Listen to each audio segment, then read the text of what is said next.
Kelly spent most of her childhood in an orphanage. Her mother abandoned her before she was born. She wrote a refusal and was never interested in her daughter's fate. When the girl was 6 months old, her foster parents found her.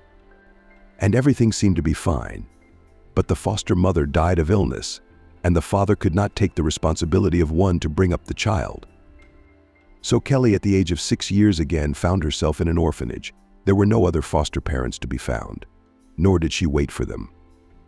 After completing the 9th grade, Kelly entered medical school, and after graduating from it, began to work in the district polyclinic and part-time, giving injections at home. At the age of 18, the girl received an apartment on the outskirts of the city from the state, but 4 years later she was deceived by fraudsters in her naivety and was left without housing. Having lost her apartment, she and her friend rented a room in a communal apartment and lived there with her dysfunctional alkach neighbors. The room was in a terrible state. Cockroaches were moving in swarms, and it was pointless to kill them. They fled from the neighbors above and below. The girls had no money for other housing. The friends were saving money for their future apartment. They wanted to buy the cheapest one-bedroom for 2 people. Kelly, Betty's friend, came from the village and did not plan to return there. Her mother remarried after divorcing her father. The relationship with her stepfather did not work out. He constantly hurt Betty, and she dreamed of leaving. The girls supported each other, made plans for their lives, and hoped that one day there would be a holiday on their street. William, unlike Kelly, grew up in a full family. But when he was 20 years old, his father died of a stroke. Jenna's mother didn't take the loss too well. Relations between the parents had long been very difficult. The father began to drink. The mother naturally was very annoyed by this, but both of them were afraid to change something in their old age and continued to live as strangers on the same territory. In fact, my mother's temper was not so good either. She was the head of the family all her life and suppressed her father with her authoritarian character. He was truant and wifey in his youth, but he never thought about divorce. Jenna guessed about cheating, but she had no proof. The children she loved and spoiled. William was 4 years older than his sister Molly. They quarreled all through childhood, a trend that continued into adulthood. Brother and sister went to the same school, but William was a troika and Molly was an excellent student. Her mother was very proud of her daughter for graduating from school with a medal and from the institute with a red diploma. William, on the contrary, barely finished school with C's and after the 9th grade went to college. After graduation, he got a job at a local factory. Molly, after graduating from the institute, almost immediately married. At William, with a personal life was all not easy. In addition, he worked hard. He had to pay for the mortgage on the down payment money was given by his mother. She long postponed retirement, continuing to work and live on her salary. After marriage, Molly and her husband began to live in the house with her mother and brother. Then William decided that he had to move out and bought an apartment with a mortgage. But after a year, Molly and her family had to go to a rented studio apartment. Living with her mother was hard. Jenna was left alone in her 2-bedroom apartment. At the time of William's acquaintance with Kel, he was already 28 years old. His mother constantly brought up the topic of his personal life, and before meeting Kelly, he had a relationship with the daughter of Jenna's coworker, Emily. The girl was not bad, but William had no deep feelings for her at all. Their acquaintance was organized. Emily's mother was already 30 years old, and she was seriously thinking about marriage. But the proposal from William did not come. Moreover, it was not even in his plans. He started dating her only because her mother insisted. In general, Emily was a pretty, pleasant girl. William certainly liked her, but no more than that. His acquaintance with Kelly began with a scandal. He had a bad case of pneumonia and had been going to the treatment room for injections. 2 days ago, Kelly was transferred to the treatment room, and she was not supposed to work a double shift that day. But one of the nurses was sick, and there was no one to replace her. The girl had plans for the evening. She and her friend were going to celebrate her birthday. They booked a table in one inexpensive cafe. Such events they could afford twice a year, one for Kelly's birthday, the other for Betty's birthday. So they were very much looking forward to it and had set aside money for it separately. The working day was coming to an end and Kelly looked at his watch. There was hardly anyone in the clinic anymore. 5 more minutes and she would run to the bus stop. Her friend had already been sitting in the cafe without her for an hour, in the treatment room. The girl put everything in order, put everything in its place, and leaving the office, began to lock the doors. In the silence, she heard someone's voice and turned around. A young man stood in front of her. "Young lady, you have 5 more minutes of working time." "Where are you going? What are you talking to me for?" Kelly was taken aback. "Do you see anyone else here?" "No, there's no one else. Everyone's already gone home. The workday's not over yet. The clinic's empty. It's a mess." "Are you serious?" "The time is 3 minutes to 3 minutes. I got here at 5. 2 minutes we're standing here, and instead of performing your duties, you're standing there looking at me with bewilderment. What do you want?" "I have daily injections. Here's a doctor's note. And I'm here for the last injection. Can't you come back tomorrow? I've already cleaned up, even closed the office. Why are you so late?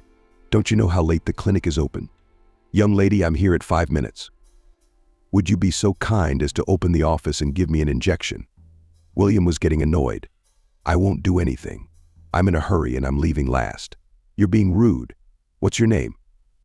"I'll file a complaint with your head doctor and the Ministry of Health." "Please. Man, aren't you ashamed of yourself? I've been on my feet for 12. I'm unbearably tired. I wanted to leave work on time. And here you are." 5 minutes later, Kelly felt terribly offended and unfair. "I repeat the question. What's your name?" "Kelly. Write down your complaints." Kelly took the key out of the keyhole and hurried down to the first floor. She was simply torn with anger and resentment. Once a year she could afford to have a fun time, but not to change her clothes and clean herself up. She couldn't even get there on time. She realized that if this man did file a complaint, she would be in trouble at work. But she didn't want to give in to him either, out of principle. If she opened the office, got everything she needed, wrote it down in a notebook, gave him a shot, cleaned it all up again, it would obviously take more than 5 minutes. And if this man had been a different person, he would have asked nicely. Of course, she'd have opened the office and given that miserable injection. But this bore had started off with rudeness, which made Kelly very angry. Her friend was bored alone, sitting at a table and slowly sipping her cocktail. She was already getting uncomfortable with the stares of people from neighboring tables. When Kelly finally arrived, she was in a terrible mood. This birthday party had been a mess since the morning before. First, she was late for the bus and consequently for work. She didn't get a reprimand only because the head nurse didn't spoil the girl's day. Then the news that she would have to stay on the second shift. And the climax of the evening was a mean man. She told Betty all of this very emotionally in colors. As Kelly drank more cocktails, they changed the subject. The girls spent several hours in the cafe and returned home late at night. No one had to get up early in the morning, and they slept until almost lunchtime. Kelly jumped up from the ringing alarm clock and started running around the room getting ready for work. 5 minutes to shower, 10 for breakfast. She was running late again. The alarm clock rang for quite a while before she heard it. It was the counting on the go girl taking a quick step toward the bus stop. Near the polyclinic stood yesterday's unpleasant type. He was about to leave, but his cell phone rang and he stopped when he saw Kelly. The man hurriedly ended the conversation and rushed towards the girl. "Hello, Kelly." The stranger said hello. "Oh my God, it's you again. I hope you got your shot this time." No, I didn't." "Why not?" Kelly was surprised. "I came to see you, but you weren't here. So I thought I'd save the excuse to come back another day. Are you following me or something? What do you want from me?" "A shot." "Come on, I'll give you a shot. I'm just starting my shift." The girl spoke in a very irritated voice. "Actually, so is the shot, but I came to apologize. I behaved very badly yesterday. I'm sorry, aren't I? Please forgive me." That's something Kelly didn't see coming. She was so confused that she didn't know how to answer. William handed her a box of expensive chocolates. "Please accept this sweet gift as my apology. I don't need any presents. Then you can add to your blather about me taking bribes. I know you're kind. Take it away. I'm not taking it. Kelly, please. I haven't filed a complaint against you. Don't worry. I fully admit my guilt for yesterday's incident. Are you going to give me a shot?" Yes, I'd like to finish that last one." "Come on, I'll do it. Can you leave your candy for the girls, the other nurses?" "I don't need any." They went up to Kelly's treatment room together. Very quickly and completely painless, she gave William an injection. There was a bouquet of flowers in the office and a pleasant, delicate odor hung in the air. William noticed the bouquet and inquired, "A fan gift, I suppose?" "No, colleagues, this is your bouquet." "In honor of what then?" "It was my birthday yesterday." "Oh, I'm sorry to ruin your evening again." "Yes, yesterday wasn't what I had planned. You were just the logical conclusion." Kelly asked the man to leave the treatment room and not to distract her anymore. William was already late for work. Lunchtime was winding down and he hurried to his car. In the evening after his workday was over, he drove to the outpatient clinic again to meet with the nurse. Kelly was finishing her shift. William was waiting for her at the entrance outside. "What do you want with me? Why are you here again?" "Kelly, it was such a mess, and I didn't even get a chance to introduce myself. My name is William. What makes you think I'm interested?" "All right, maybe you're not. But let me make it up to you for ruining your birthday." "Forget it. Leave me alone. I forgive you if it makes me feel better. Have a nice day." Kelly abruptly and even rudely cut off all of William's attempts and walked briskly toward the public transportation stop. William obviously hadn't expected such a reaction and stood there for 2 minutes before he headed toward his car. Must be out of sorts, he thought, and decided to try again another day. At home, Kelly told her friend about William's visit. "He's so pushy. Is he cute?" Valentina asked. "Betty, what are you talking about? That creep ruined my whole evening last night. I'm going to see if he's cute or not." Sushi. But he admitted his guilt, apologized, took the trouble to drive over twice. "Apparently this guy liked you. I don't want to hear about it." Closing the subject, Kelly cut off the conversation with irritation. William really liked her. There was something about her that appealed to him.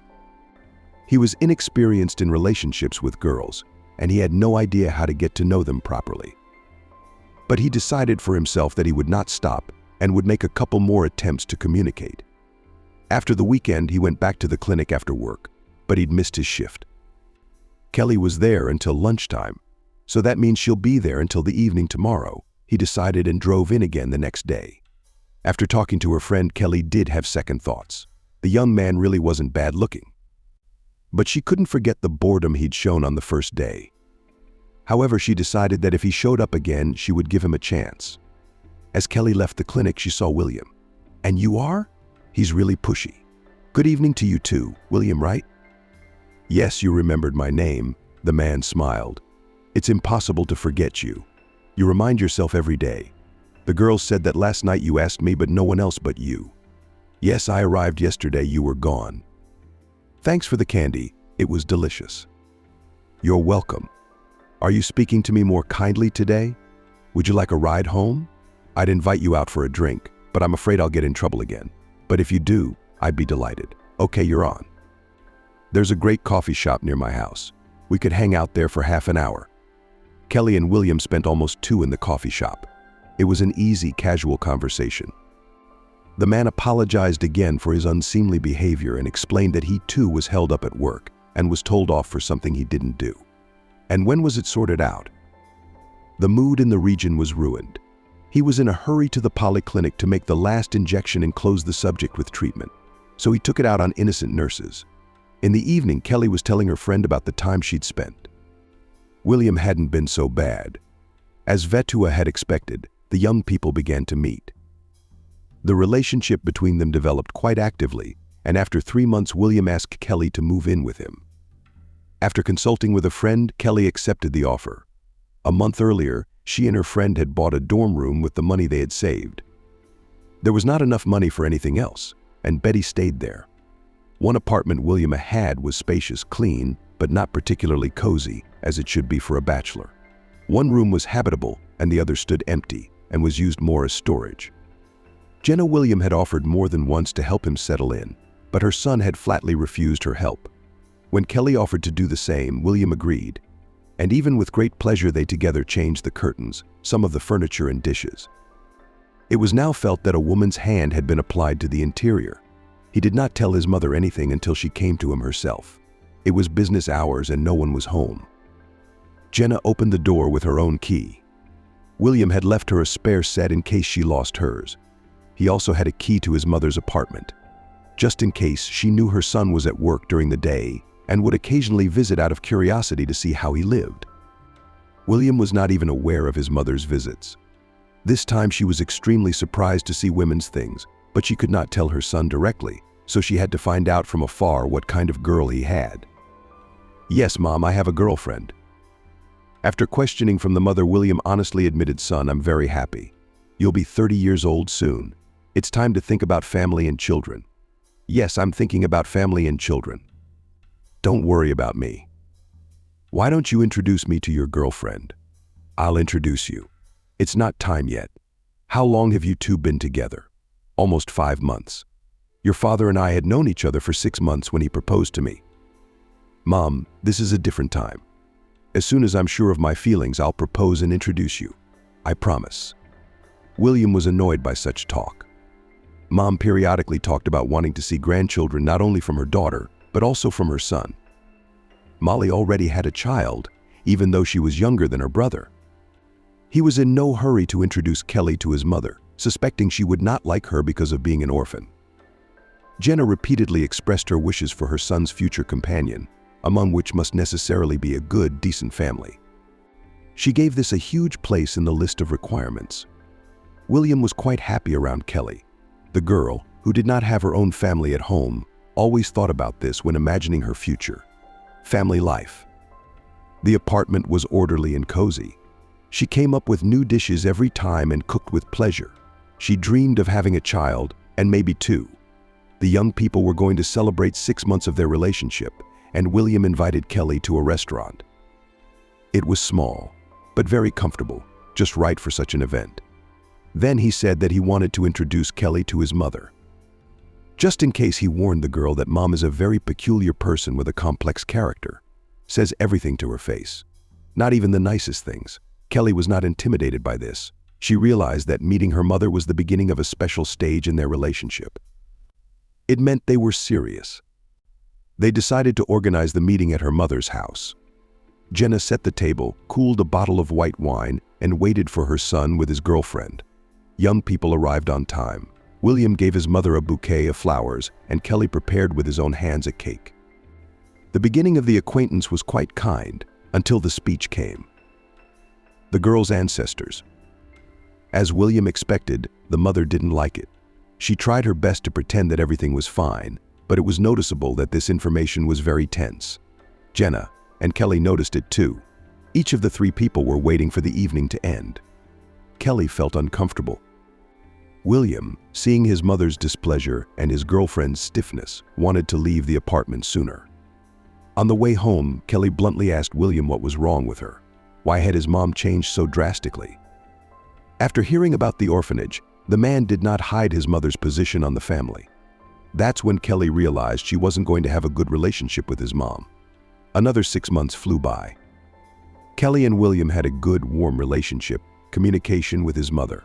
William they minimized as much as possible to avoid getting on each other's nerves.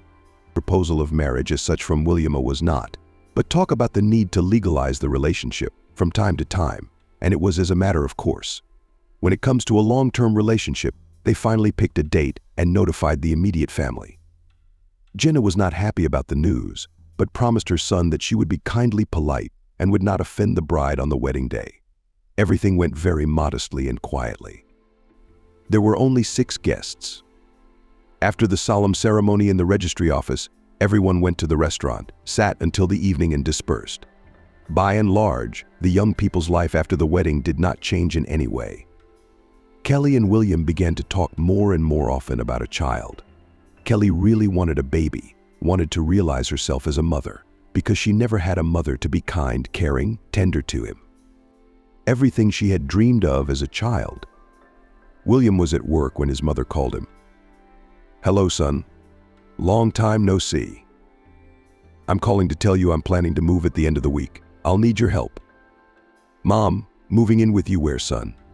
"What do you mean? What are you talking about?" "You know Molly and her husband and Pavlik live in a rented apartment. Well, she's pregnant with her 2nd child. They need more space, and it's hard to pay the rent. She's going to go on maternity leave soon." "Mom, Are you serious right now? Why didn't they take out a mortgage? You gave them $1 million for a down payment. Where did they spend the money? Molly was doing her teeth and they went to the sea. Pavlik is always sick. He needed the sea air. Jesus, Mom. They'll keep on charging you. But I just retired. Now I can't help you or your sister. You've got a big apartment. One room is still sitting empty. Besides, I gave you money for the down payment too. Or have you already forgotten? No, Mom, I remember everything. But I can't rent an apartment on my meager pension, can I? No, of course not. All right, I'll help you move in. You'll call me with the time. Okay, son, you got it. It was the beginning of the end of Kelly and William's relationship. Not everyone can handle the pressure of a mother-in-law. William, of course, was upset. On the one hand, he couldn't refuse his mother, and he couldn't change her mind because she had made up her mind. On the other hand, he realized how hard it would be for his wife to live side by side with his mother. In the evening, coming home, he told Kelly about the conversation with his mother. She also, without hiding her true feelings, was upset by the news. But as it happened, there was no escape. And Kelly began to reassure her husband, assuring him that everything will be fine. William, I'm going to try my best to be good. Mom's a mom, I get it. We'll get through this. Thank you, sweetheart. I love you and I love you. A few days later, Jenna's things were at William's apartment. She felt like a full-fledged hostess from the first moment. It was her home because her son had bought it with her money. She tried to emphasize this fact at every possible occasion. And Kelly was polite, courteous. She really tried to be nice. All her free time she cleaned or cooked, didn't lie around or sit on her phone. But the mother secretly told her son-in-law every time his daughter-in-law told her that his wife was a slacker and wouldn't lift her heel an extra time. William, of course, knew it wasn't true, that his mother was guessing or exaggerating. He'd lived with his wife long enough to know her. She's not the kind of woman who's going to be in bed till dinner. Kelly is a very hard-working girl and won't take an extra day off. From the side of her mother-in-law, there were constant complaints that her daughter-in-law cooks wrong, cleans badly. Kelly tolerated and kept silent, trying to keep the family. She hoped that with the arrival of her grandson, Jenna would soften, warm up. Kelly bought a test as soon as she suspected a pregnancy. Her sixth sense didn't fail her. The cherished 2 stripes were clear and bright. Kelly hurried to share this happy news with her husband. William, of course, rejoiced. He was already ready for the role of a parent. They decided not to tell the mother-in-law yet. Kelly went to the polyclinic and registered. She was examined again, according to the protocol. In the 3rd month, the mother-in-law found out about the pregnancy. Kelly developed severe toxicosis. Any mention of food made her sick to her stomach. She ended up in the hospital on bed rest. And during this time, Jenna was actively brainwashing her son. Not only is your wife a lousy hostess, she's also sick all over. When I went to you, until the birth, and this one did not have time to get pregnant, immediately went to the hospital. Mom, what are you talking about? Kelly wouldn't stop vomiting. She lost 3 pounds in a week. This condition is not only dangerous for her, it's dangerous for our baby. I talked her into hospitalization. She wanted to have the systems done at her clinic. Please stop talking bad about my wife. I love her. She's the mother of my unborn child. No one speaks badly about her, only the plain truth. We know her kind. All she wants is to find a naive fool and marry her off as soon as possible. And give birth, get a residence permit, and get the apartment. And yes, I hope you'll be smart enough not to register the child with you. Our child will be registered with us. It's my apartment and my decision. You mean with us? You mean you put your wife here too? Of course. She was living on a temporary registration that she paid for. How stupid are you? I'm speechless. Mom, let's end this conversation, please. William didn't like hearing his mother say mean things about his wife. He tried not to pay attention and not to listen to her. He did not want to argue with his mother. And after a month, Kelly was released from the hospital and went to work. William urged her to take a leave of absence at her own expense to avoid contact with sick patients. Kelly promised to take a month's vacation before her maternity leave, but now she would continue to work. Your mom's gonna eat me if I stay home. I've told you 100 times, ignore her. Don't take it personally. She's the kind of person you can't change. I understand all this and I respect your mom because she gave birth to you and raised you. But sometimes it's very hard for me. Even I have a hard time with her, believe me. But I've learned not to react. You should too. You're going through a phase. You should not be nervous at all, thinking, please, about yourself and our baby." William hugged his wife. That's exactly what she needed right now. Kelly was on shift when she got a stomach ache. She was very frightened and told the doctors. One of the nurses called an ambulance and the ambulance took her back to the hospital. "Your tone is very strong, Kelly Sergeyevna. You should stay with us and be monitored. We'll get some rest. I just got discharged." She's going back to bed. "You do realize you're in danger of terminating the pregnancy? Is it worth risking the baby's life and health?" "Yes, doctor, of course you're right. I'll call my husband and have him bring my things over." William was very upset that his wife was having health problems again. That evening he brought her things and talked to the doctor. The situation was not critical, but it could become so at any moment.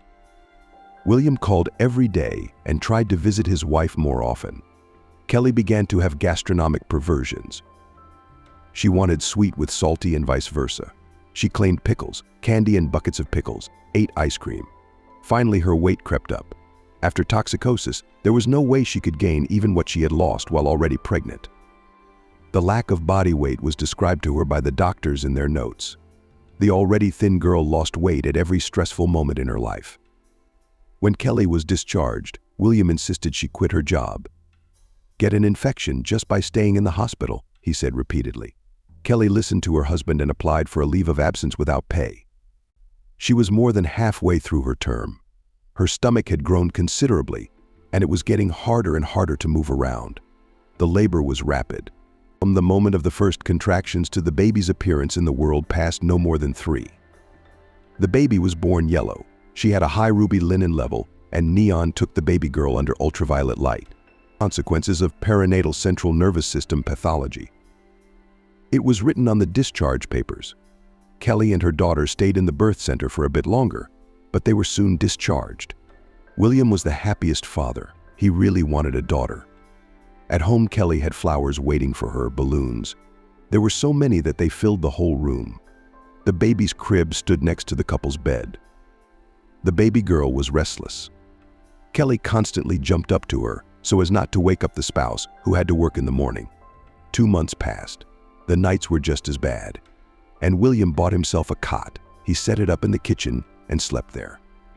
His mother-in-law hated it, but now it was all down to the fact that Kelly was not only a bad hostess, but also a bad wife. And the mother does not look after the child, allows him to cry for long periods of time. Poor husband had to go to the kitchen.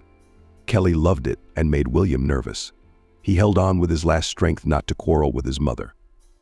The baby's name is Adriana. The name was chosen by William. Kelly was willing to go along with any name to please her husband. One day the baby started vomiting. Kelly was terrified and called an ambulance. They were taken to the hospital. It turned out that there was nothing wrong with the child's stomach, and the vomiting was due to neurology. So Kelly was again in the hospital, but now in the pediatric neurological department. For 2 weeks, she and her daughter were in the hospital. Adriana was given injections, various physical procedures. She began to sleep better. Probably the severe headaches were preventing the child from sleeping at night, and all members of the family were suffering. Kelly was advised to take the child outdoors more often and to have a massage every 6 months. William took time off work to bring his wife and daughter home from the hospital and left. They were both insanely tired and fell asleep in their native place. Kelly jumped up at the sound of the vacuum cleaner. "What are you doing?" "Are you scaring Adriana?" "Pulling the cord of the vacuum cleaner out of the net," Kelly said. "The baby should be able to sleep through any noise," the mother-in-law declared. The baby was released from the hospital today. "We're terribly tired. Can we sleep in silence? If you don't like the noise, take the stroller and go outside. Maybe it'll be quieter there. And I don't like a dirty floor, so I'll vacuum it. What kind of person are you?" Kelly cried with despair and resentment. She went to gather the baby outside to the noise of the vacuum cleaner. When they got down and went outside, Valentina's friend called. "What's wrong? Why are you crying? Have you been discharged or are you in the hospital?" Betty peppered Kelly with questions. "Don't even ask, Val. I'm so tired of living with my mother-in-law. You have no idea. We got discharged today. We came home and went to bed. This woman turned on the vacuum cleaner. The vacuum cleaner, you know. I jumped up and down in fright. It's not the first time she's tried to hurt me, my husband. Talking about me. Kelly cried even more. Look, this whole mother-in-law thing was a setup from the beginning. Why did she come here? To divorce you. I don't understand what this woman wants. I don't get it either, and I don't know how to move on with her. Kelly, you know you can always come here, right? You have a place to live with Adriana. Just a reminder, when you get tired of it, dump that ugly woman and come to our room. Thank you, my dear friend. They talked for a long time. Betty continued to live in the roach-infested dormitory, but it was a much more peaceful environment than Kelly's home. Her mother-in-law was always trying to prick her leg, and she did it with more sophistication. It was as if she took pleasure in driving her daughter-in-law crazy. The constant nervousness caused Kelly to lose her milk, and again, it was her own fault. If you listened to Jenna, bottles and formula had to be purchased. But the girl didn't want to eat the formula. She was crying loudly for breast milk. Kelly's heart was pounding. She was terribly hurt because she had expected to feed her daughter at least until she was 1 year old, not 3 months. William came home in the evening in a foul mood. There were problems at work that he had been dealing with all day. Kelly was sitting at the back of the sofas feeding Adriana from a bottle. Jenna was in the kitchen. She was sitting at the table drinking tea. William walked into the kitchen. Mom, hi. Good evening, son. Are you upset about something? Is something wrong? Ask your wife why she allows herself to talk to me rudely. Jesus, what's going on again? No respect for your elders. That's what it means to be homeless. I get it. You two had another fight. William went to his wife's room. Kelly had finished feeding her daughter and was quietly tucking her baby girl into her crib. When she saw her husband, she gestured for him to speak in a whisper. Her eyes were swollen with tears. What's wrong? Barely audibly asked William. I was better with strangers in the hospital than here. Mom gave us a big scare today, Adriana, by turning on the vacuum cleaner while we slept. I'm tired of living under constant stress. I don't know what else to expect. I didn't think it would be this hard. I want to go back to the dorms. It was calmer there. But what dorm? What are you talking about? You need to calm down. I'm sure it's not that bad, really. The next day, Kelly and her daughter went to the clinic with the stroller. The weather was nice and clear, suitable for walking. On the way, she saw a very familiar silhouette of a man. She looked closely and realized that it was an old friend with whom she had studied in medical school. David, is that you? She turned to the young man. Kelly, it's so good to see you. How are you? I'm going to the pediatrician with my daughter. How are you? I thought you lived in Moscow. What are you doing here? Don't ask. Kelly, I buried my mom yesterday. How awful. I'm so sorry for your loss. Thank you. She was sick, but she didn't tell me anything. They took her away in an ambulance, and she died of a heart attack the next day. A neighbor called me. I flew in the same day. Mom, I'm sorry, of course. How long have you been here? I don't know yet. I have to do something about the apartment. There are 2 cats left. I don't know what to do with them. I'll try to give them away. Who's going to feed them when I'm gone? If you want, I'll come and feed them. But if you can't think of anything else. Thanks, Kelly. I don't want to burden you. I mean, you've got a little kid, a daughter or a son. By the way, yeah, it's a little confusing with the color of the stroller. But I have a daughter. Her name is Adriana. She's sleeping right now. You can see how she looks like you. Did you look in the stroller? Yeah, there's a little bit. They stood for a short while talking, exchanging contacts to call each other in the evening. David had to resolve the cat issue and let Kelly know if her help was needed or not. In the evening, David called as agreed. He had to go back to Moscow, but the apartment issue was still unresolved. Kelly offered her help again. She was willing to come twice a week to feed and clean the cats and water the flowers. David agreed on one condition, that he would send her money every month. The next day they met to hand over the keys. David was very grateful to Kelly. She had helped him out in a difficult situation. His mother's apartment was on the next street to Kelly's, so it was easy for her to walk there. They would take the baby out for walks and visit the cats at the same time. Kelly bought food and litter box filler, and tried to be there more often so the animals wouldn't promise. At first, they did not come out and hid in corners. But by the end of the second month, they were already allowing themselves to be stroked. Adriana's first birthday was approaching. Kelly planned to spend it in a family circle and invite her friend. The day before, she started to dress up the apartment, but her mother-in-law didn't like the balloons hanging everywhere. They would start smiling and scare everyone. "You don't want balloons here." "Do you want your child to start stuttering?" Jenna insisted. "Mom, it's just balloons, not exaggerating or making a big deal out of it. I just want to decorate the apartment with balloons." "Adriana loves them," Kelly said quietly. "Mom, can you hear what Kelly is saying? Does your granddaughter like balloons, son? Your wife doesn't get a say in the house. Don't let her make her own decisions. Who the hell is she to argue with me?" The mother-in-law was openly mocking her daughter-in-law. "Then I'm not who I am. I can't decide what my child likes and what she doesn't like. And how can they not organize her birthday party? I can't take it anymore." The leader's nerves are shot. She almost 2 years tolerated the bullying of her mother-in-law, listening to what a bad wife and a terrible mother she is. The woman rushed to gather her belongings and her daughter's belongings into a bag. "Kelly, calm down, please." William tried to stop her. "Don't touch me." Kelly, choking back tears. "Where are you going? You got nowhere to go." "Let him go. No family, no tribe. Who needs her?" My mother-in-law nodded in agreement. "Mom, stop it. Son, let her go. Stop humiliating yourself in front of her." "Jesus, Mom, it's you. Stop meddling in my life. Why are you talking to your mother like that?" Jenna clutched her heart and pretended to feel sick. "What's wrong, Mom? Are you sick?" William was frightened. He took his mother under his arms and led her to the couch. There she asked for water drops for her heart, and after 5 minutes she told him to call an ambulance. William picked up the phone and started dialing. There was no answer. He called again and again until he got through. In the meantime, Kelly had packed the most necessary things and went out with her daughter. A cab was waiting for her. She headed to David's apartment. The ambulance arrived quickly. Jenna had a cardiogram and blood pressure taken. They gave her a sedative shot and left. Nothing unusual was found. All her vitals were normal. But William didn't realize the mother was faking. Kelly, on the other hand, realized it right away. She was already well aware of her mother-in-law's tricks.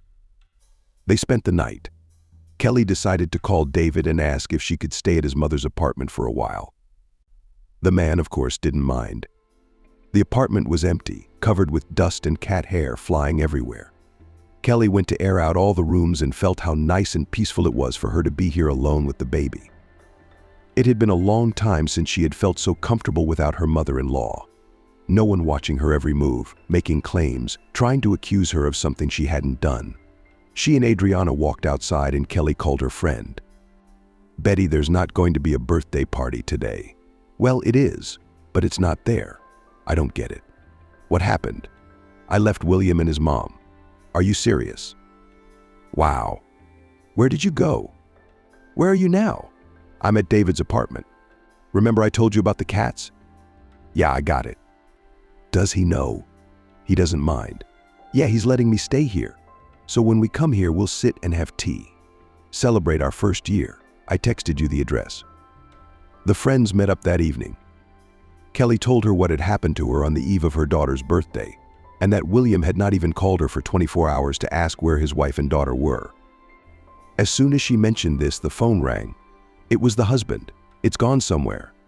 "Where are you?" "William, you remembered about Adriana and me after all? In 24 hours. Are you at Betty's? I'll be right there to pick you up." "No, I'm not down. I'm not going back to that house. I'm done. I can't anymore and I don't want to." "What are you talking about? Where are you going to live?" "It doesn't matter, William. I realized you don't need me and you don't need your daughter. I just keep listening to my mom's whims. I don't want to be a part of this anymore." "Kelly, don't be stupid. What are you going to live on? No job, no place to live. I'm filing for divorce and alimony tomorrow. And as soon as Adriana turns 18 months old, she's going to kindergarten. I'll get a job. I can get my stuff.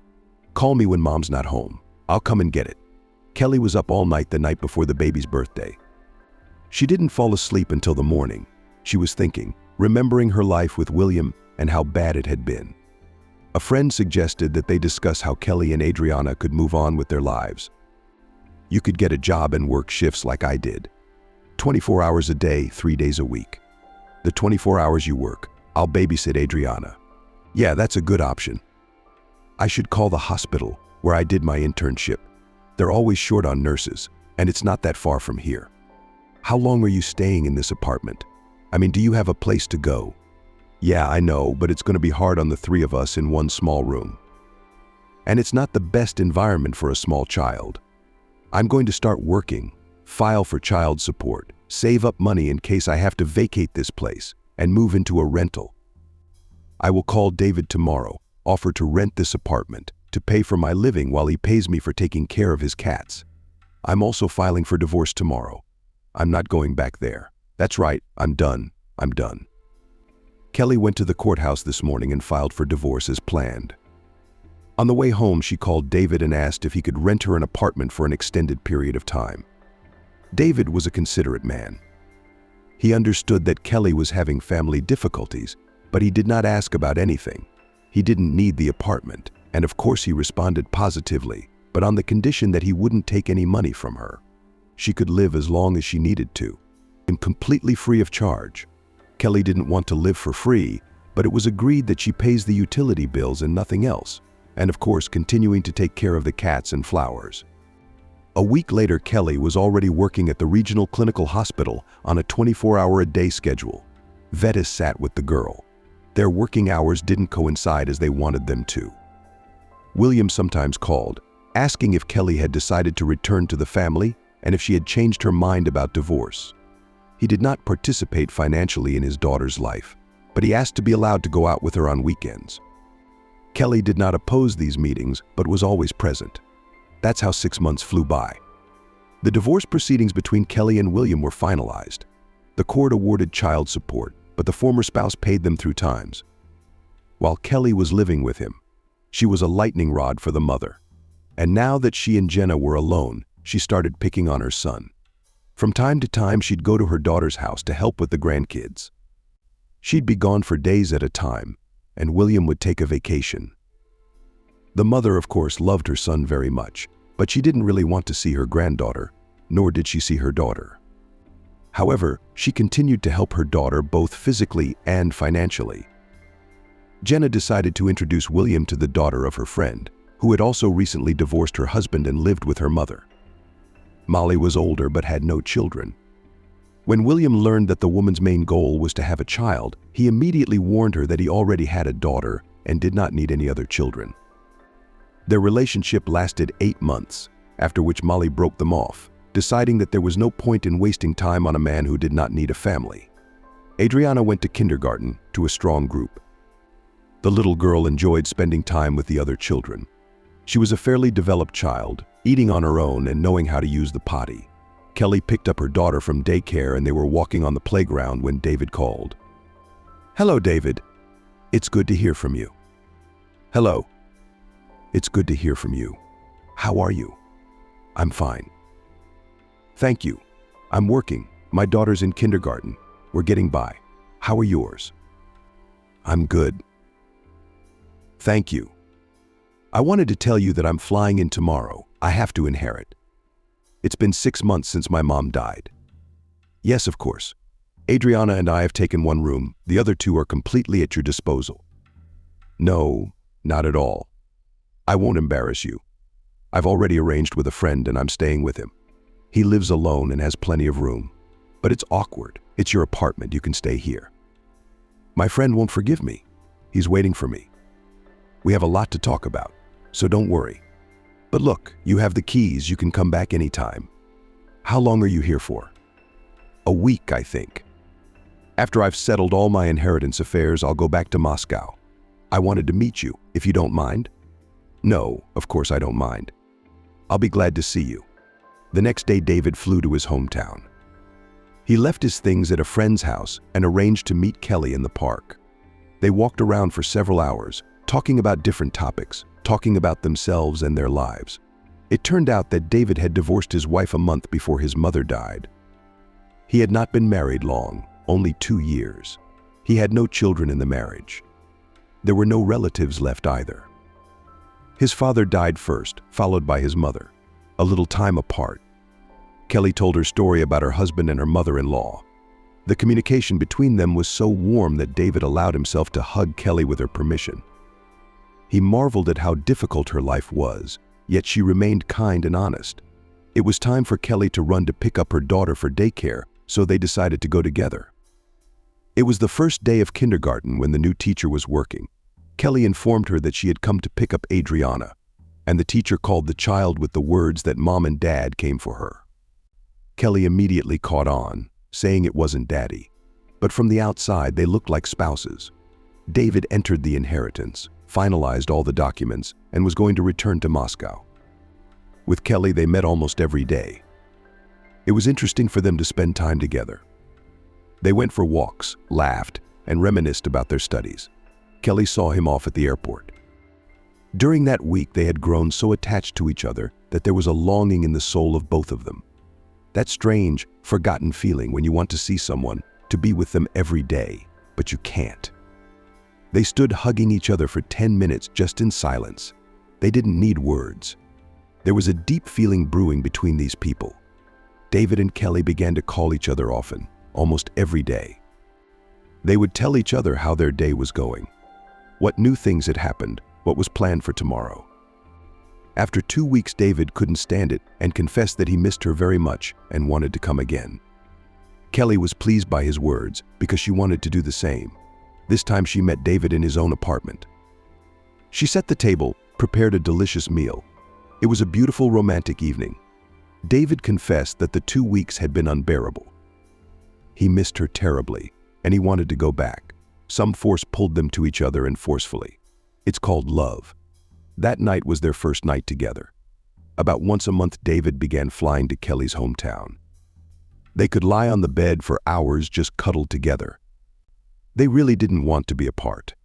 After 2 days off, David flew away again. In Moscow, he graduated from medical school, and in his last year he signed a contract with a very expensive clinic for 2 years. And it had to end before the New Year holidays. They were both waiting for that day. This is love at a distance, strong Matt. Kelly did not want to move to Moscow, even though David offered. It was too serious a step for her. Especially now she is responsible not only for her life, but also for the lives of her daughter. Then it was decided that David would return to his hometown. Apart from a good job in Moscow, nothing else held him back. He lived in a small studio apartment. For other housing, he did not have time to save money. He planned to sell this apartment and invest in other real estate. A week before the New Year, he left for good. But he still had one more trip to Moscow for the sale of his apartment, which had just been put up for sale. Kelly was insanely happy. His return. "You have no idea how much I love you." David didn't hide his feelings and often confessed it to his beloved woman. "I love you too. You changed my life, gave me hopes for a happy life." All the honest people were preparing to celebrate the New Year. Everyone was in a magical mood. On December 31st, David was going to propose marriage to Kelly. He bought a ring to give as a token of his love. But such a wonderful event had to be postponed. On the 30th, Adriana had a high fever and was diagnosed with suppurative sore throat. Kelly and her daughter were admitted to a children's infectious disease hospital. New Year's Eve night and the next 10 days they spent in the ward. Finally discharged from the hospital, they returned home. David could not wait any longer, so he proposed to Kelly the same night. It didn't happen as romantically as he had planned, but for people about to enter a second marriage, all that romance doesn't matter so much. Kelly, of course, also wanted to legalize the relationship and live as real spouses. So she accepted the proposal. They were very happy at that moment. Only there was a serious problem ahead of them. Kelly thought that Adriana was tired of hospital treatment and therefore behaves very capricious. The girl began to sleep badly at night, waking up often and crying. Over time, the mother noticed that the daughter began to make compulsive movements less often and talk less, stopped looking into her eyes, smiling, withdrew into herself. All of this was alarming and even frightening. Kelly decided to take the child to the pediatrician. The pediatrician sent them to a neurologist. suggesting that the problems are more of a neurological nature, or the neurologist suspected a diagnosis that can be made exclusively by a psychiatrist. After a long conversation, careful examination of the child, the psychiatrist made a preliminary diagnosis, which requires confirmation. For this purpose, the mother and her daughter had to visit the Adriana Children's Psychoneurological Dispensary. Several psychiatrists, a defectologist, and psychologists observed. Gathering a consilium of doctors, the diagnosis was confirmed and was disappointing autism spectrum disorders. This condition often develops in children. There is a setback in the third year of life, often preceded by some infectious disease or stress that becomes a trigger. Autism was ringing in Kelly's head, too. This can't be happening. It's some kind of mistake. She began dragging the child around to doctors, looking into each one's eyes and hoping to hear some decisive words that there was no autism. The child is healthy, just tired. But one doctor after another agreed with the diagnosis. It was scary when you don't understand what this disease is and how to treat it. But when it became clear that the diagnosis was correct, there was no magic pill for autism, Kelly became desperate. She kept asking herself why her daughter, why she had to have this. She had dreamed so much of having a child, a healthy child. She often cried at night, blamed herself for everything. It was a big challenge for their family. David supported her as best he could. "My darling, we'll get through this. We'll help our baby. You have to have faith." "I don't understand. Everything was fine. What happened to my little girl?" On the advice of Kelly's psychiatrist, she started looking for places that work with these kids. Turns out there are a lot of people who've already dealt with their children's illness. She's not alone in her grief. Parents of such children told her what path they have already traveled and what they still have to do. What rehabilitation centers accept children with autism for treatment? What specialists can help? The information was flowing. Kelly was taking notes. It was impossible to memorize it all. The former kindergarten the girl could no longer attend her. Constant tantrums and refusal to eat forced the management of the garden to ask the mother to take the child away and look for a specialized institution for her. Kelly herself realized that now this was not the place where her daughter would be helped. The girl had to undergo a number of examinations. To do this, she and her mom went to the children's hospital to the neurological department. Computed tomography and magnetic resonance therapy did not reveal any problems with the brain. Electra was also clear. Kelly and her daughter visited a number of doctors. The geneticist saw no problems on his end of the court, checked the child's hearing. Everything was fine here, too. The neurologist and psychiatrist prescribed treatment, which Kelly had high hopes for. But it was only in addition to the main one pedagogical correction. Now the girl was learning anew to speak, play, contact with people. From now on, every day of this little girl was scheduled from morning till evening. Treatment in a day hospital, massage, swimming pool, classes with psychologists, and a speech pathologist. Kelly continued to work with Adriana at home. Adriana protested, screamed, cried, refused to do the tasks. But the work persisted. Kelly set herself a clear goal to get her daughter out of this state as much as possible. William, by this time, had taken little or no interest in his child. He also paid child support once every few months. One evening he called Kelly and asked to see his daughter. Kelly agreed. They arranged to meet at the same park where they had met before. How'd she grow up? The father marveled as he looked at Adriana. You haven't seen her in over 6 months? Yes. Imagine children grow up fast. Adriana, hello, it's me, your daddy. Look at me, sunshine. William tried to get the girl's attention. She refused to look at him and looked away. What's wrong with her? She's forgotten me. Maybe that too. Didn't realize our daughter also has autism? What? What is that? It's a disorder of illness. When you get home, look it up on the internet. But it's probably treatable. No, unfortunately. But I'm trying to get her back to her old self. She's practically stopped talking. She makes a lot of strange movements, doesn't make eye contact, and barely responds to her name. The last time I saw her, she was a normal child. What happened almost immediately after you last saw her, just before New Year's? She got a bad sore throat, and then she started to lose her skills. She had a setback. It happens. It's the classic onset of autism. That's the first I've heard of it. Yeah, I didn't know about it before either. I mean, I've heard of it, but I didn't think it would affect me. How are you doing? How's Molly's mom? My mom's fine. Thank you. Molly went to Kazan. They sold Mom's apartment and bought a new one. Her husband's father died. Her mother was sick and alone, so they moved there to take care of her. How are you?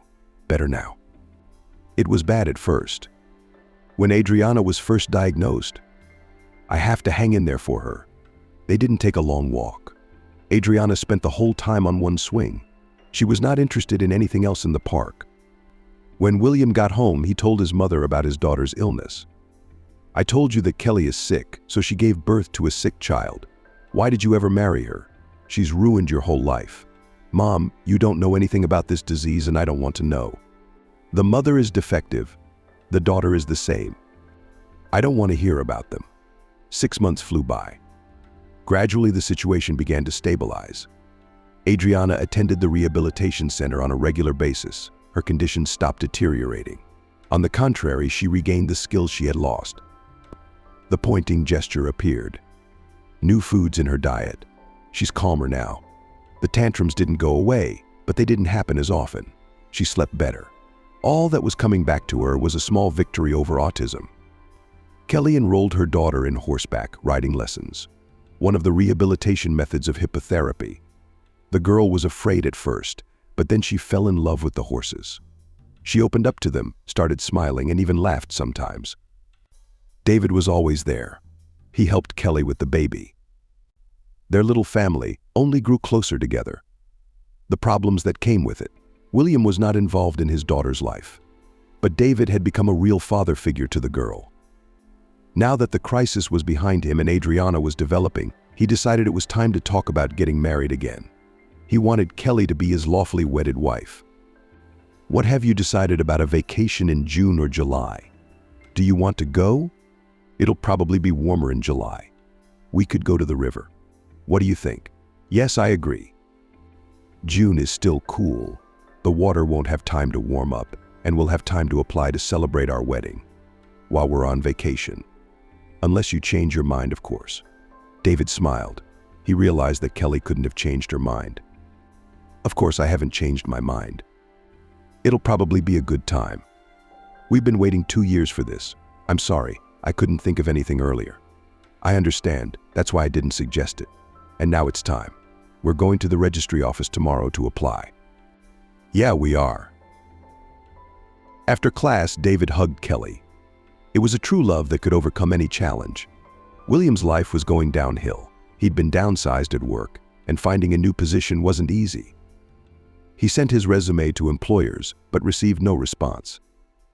After being placed on the labor exchange, and we began to offer various options, but all of them did not meet his requirements, and the places he would have liked to work were rejecting him. He became desperate and started abusing alcohol. This addiction, of course, did not please his mother. She lectured him daily about the dangers of alcohol. But William did not want to listen to her. He got angry, interrupted half-heartedly, or left the house. It was a vicious circle, no work, uncomfortable at home. The only thing left to do was to find some company and start drinking outside the house. So he did. Started disappearing around the clock. Coming home dirty and drunk. It pissed Jenna off even more. But she was already in trouble herself at the time. She just didn't realize it yet. One morning she woke up, went to the mirror, and didn't recognize herself. She was hysterical. William was home, asleep in the next room. It was one of the infrequent days when he was home and sober. His mother's screams woke him up, and he ran into the room. She was standing by the dresser with the mirror and screaming hysterically, "Lord, Mom, what's wrong? What's wrong with me? What's going on? Who are you?" She obviously didn't recognize her son or herself in the mirror. "Mom, it's me, William, your son. Look at me." "No, this can't be. No, no, no." The mother kept screaming and covering her head with her hands. William was very frightened and called an ambulance. The ambulance crew arrived quite quickly. The mother was sedated and fell asleep. William was offered to hospitalize the mother, but he refused. The next day she could not remember what had happened to her. But she woke up quite sane. A few days later, William noticed that his mother was talking to herself. He decided to test her sanity and began to address her with various questions, to which she could not answer either the number or the day of the week. She called, couldn't. This put a lot of stress on William A. He went on the internet to look for diseases. From the symptoms, everything pointed to dementia. He made an appointment for Jenna to see a therapist. That's when the mother had another seizure. She didn't realize where she was. She didn't recognize her son, so the appointment had to be canceled. Instead, he called an ambulance again, and now she was already taken to an inpatient psychiatric clinic. There, the mom was examined, prescribed treatment, and released home. William was right. Jeppy was indeed diagnosed with dementia, told about the disease, and given recommendations. It is not easy to live close to someone with this disease. William was aware of this. Now he was expecting a new attack every day. For the most part, his mother felt fine. Such lapses in consciousness were not daily. They occurred from time to time. But now the woman could not be left alone. The Kelly Romans finally had their wedding modestly, in a small circle of friends. And a month later, they were invited to the wedding to a friend, Vetu. She had been living with a man for several years, but they went to register their relationship when Betty became pregnant. She and Kelly had been renting out a room in a communal apartment for a long time, but after the wedding they decided to sell it and split the money. David loved Adriana like his own daughter. Moreover, sometimes when the girl's speech slipped, she called him Daddy. Kelly thought about the fact that they needed a child together, but now too much energy was going into their daughter, and they delayed the moment of the second child. After his mother's illness, William did not stop drinking, and once again he left the house and disappeared for 3 days. Jenna, too, left the house in a state of unconsciousness and was gone forever. Or rather, she was dead. When the son returned home, he didn't find his mother there. The first thing he thought of was that she had gone for a walk. She liked to go out in the evening. She slept better that way. But evening was turning into night. There was a hard frost outside, and his mother was still gone. William got ready and went to look for her. He went through all the neighboring yards. The woman was nowhere to be found. He called acquaintances and neighbors. No one knew where his mother had disappeared to. Suspecting that his mother was out of her mind again, he decided to go to the police. The streets were patrolled all night and the next day. It wasn't until the evening that William received a phone call inviting him to identify the body. She was found dead in a vacant lot in a deep snowdrift. She'd been there for 24 hours. William buried his mother.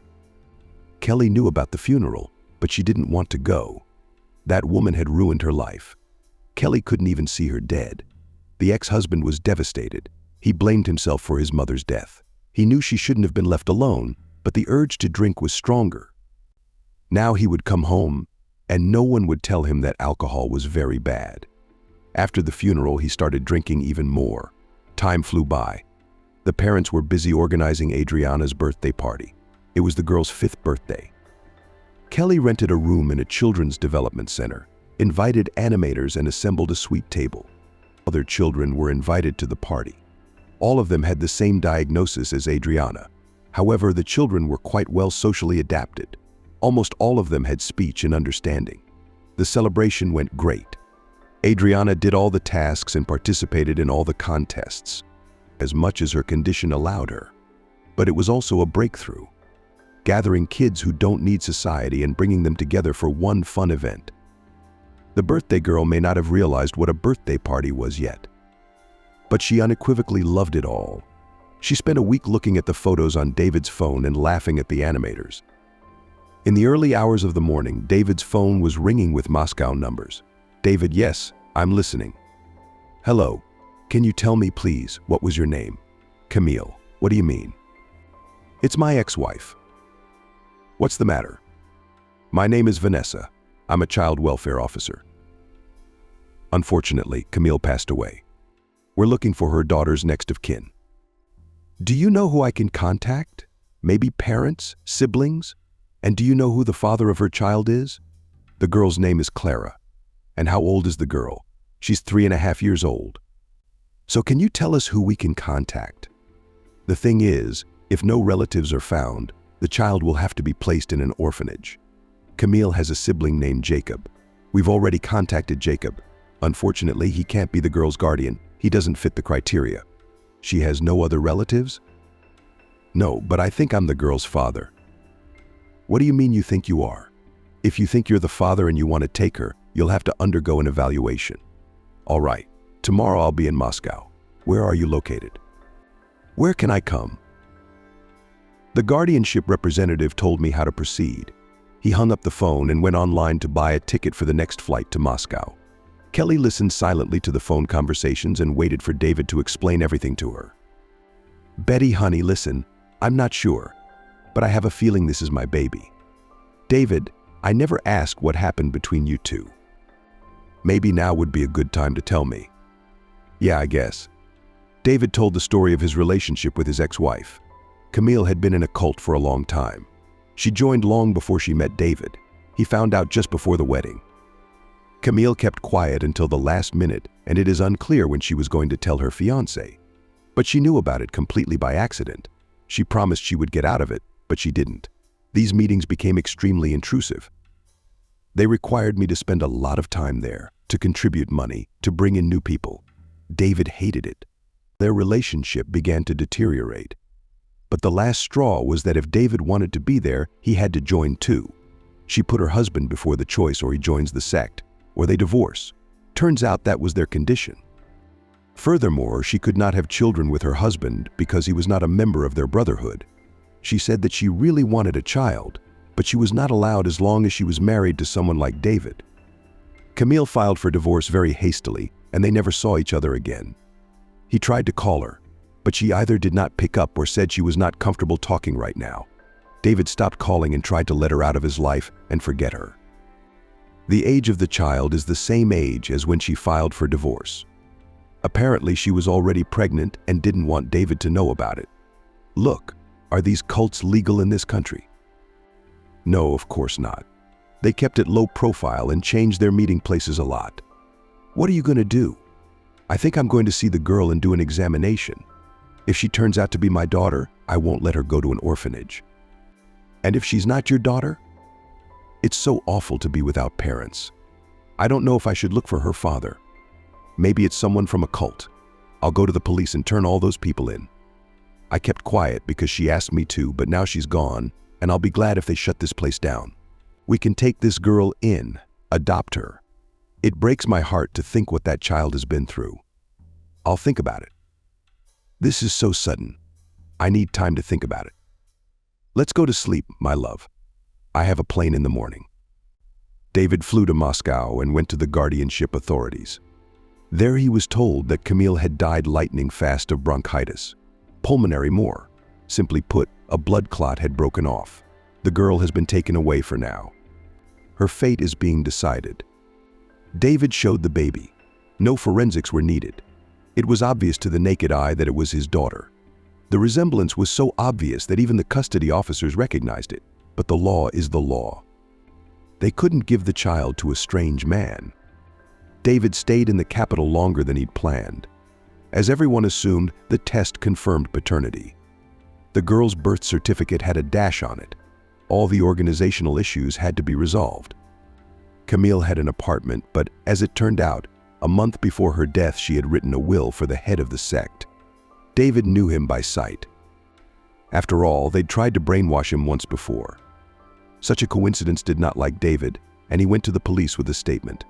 In addition, he gave out all the addresses where they were meeting and the people who were in charge of the whole bacchanalia. As a result, several criminal cases were filed. David hired a lawyer to represent him in court. Until then, the girl was in foster care. David returned home and told Kelly everything. She would have taken the child anyway, even if she wasn't her husband's daughter. She'd spent her entire childhood in an orphanage. She knows the feeling of not being wanted. And life itself gave her this situation with the child. How can you pass up a child's misfortune? You're an extraordinary person. You are kind, decent, caring.